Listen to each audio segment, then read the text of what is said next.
I've just come off anti-depressants after 20 years, but my brain's just not functioning right. You related? Yes. Husband, yeah. And I'm believing for full healing. My name is Emma and it means whole. You ready? It's the power of God going through your brain, casting that thing out. Just wait there, sir. Yes, so all my life I've been very shy. However, growing up when I was probably about coming into my early teens, it became more than just shyness. You know, I didn't want to be a part of groups. I never wanted to speak. I preferred to be alone. But this kind of took off on a life of its own. And by the time I was a teenager, later on in my teens, I recognized that now. I didn't know then. I don't even know there was such a label for such a thing. I recognized that it was the social anxiety. I would do everything to not be in a group of people or to not be speaking with people for a long period of time. It's almost like I had a time frame, and once that time was up, I almost panicked. I had to get out, that I was done. And this grew and it grew, coming into my 30s, maybe late 20s.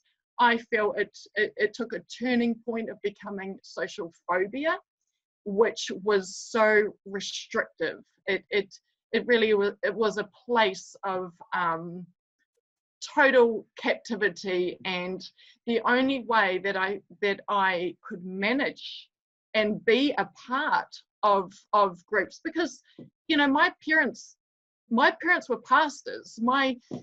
I grew up in the church circles. We were always having a lot to do with welcoming people in our home, and I struggled. This thing just grew. It was consuming, and I just looking back now, I see that it just totally debilitated my life. And this is when I discovered alcohol. And so when I would have a drink, I discovered that would alleviate this intense fear.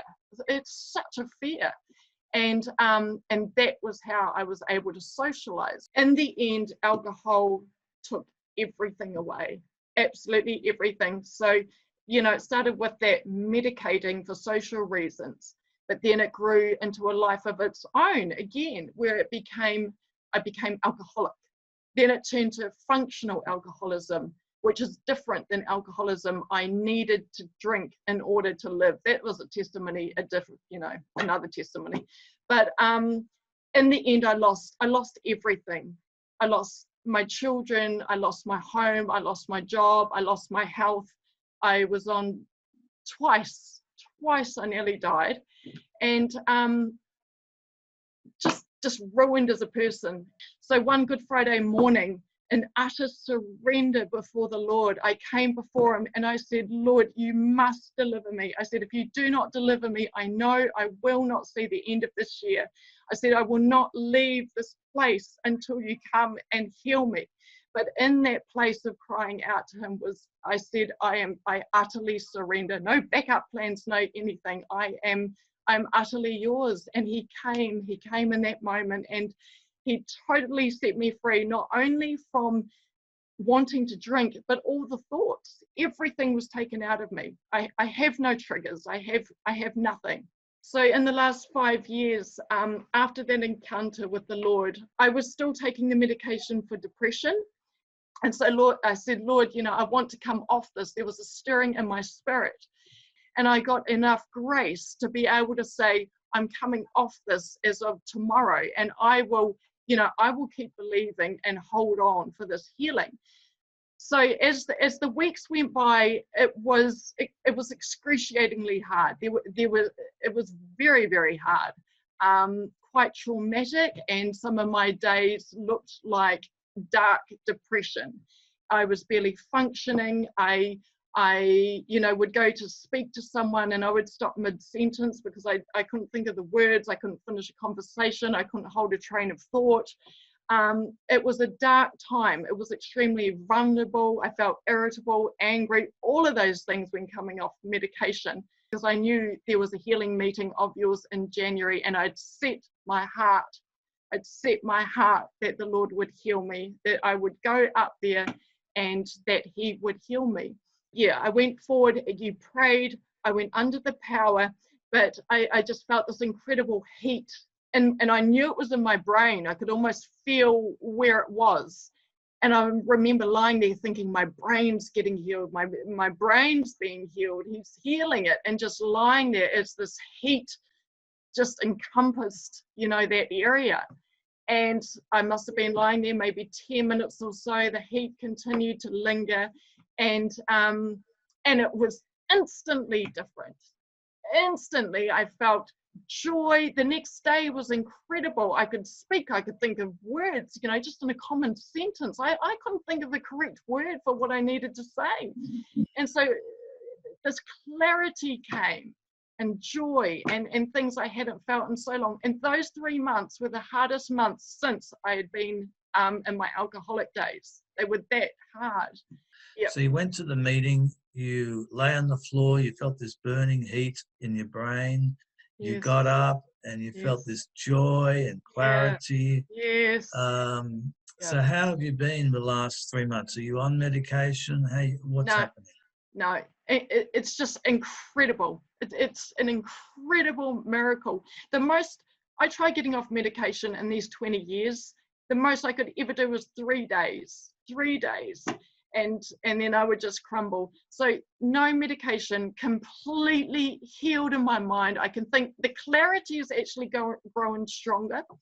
The ability, to think and to function, and it just feels like it's getting better. But I've never been this way. I've never had this kind of wholeness in my mind since I was a little girl, I suppose. It's just amazing. I heard about that baptism of fire 5 years ago, and I decided with my heart, Father, I want that. I want that, because that is the vessel being purified and consecrated unto you, and that is what I've set my life to be unto you now.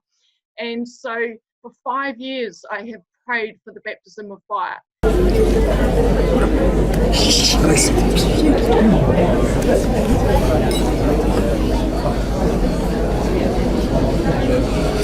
What do you feel happening?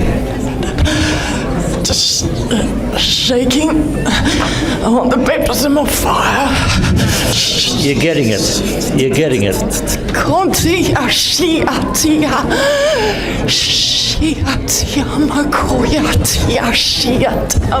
Be baptized in the Holy Spirit and with fire. It's more coming on you. The Holy Spirit's coming on you. More.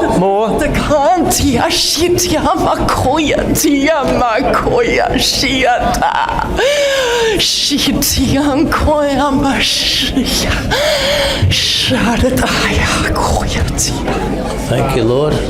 I went under the power of God, and then this just incredible power of God took over my body, manifesting in a way that I did not have control over. And it was sort of like, it wasn't even a response to his power. It was his power taking on my body in its own way. I felt like the power went into every part of my body, almost like that verse that you said, our bodies are, a holy sacrifice unto him. It was like it was going into every part of my body to consecrate it unto him. Every area, my mind, but literally in my body. It was like my whole being was just in waves of this power being consecrated unto him.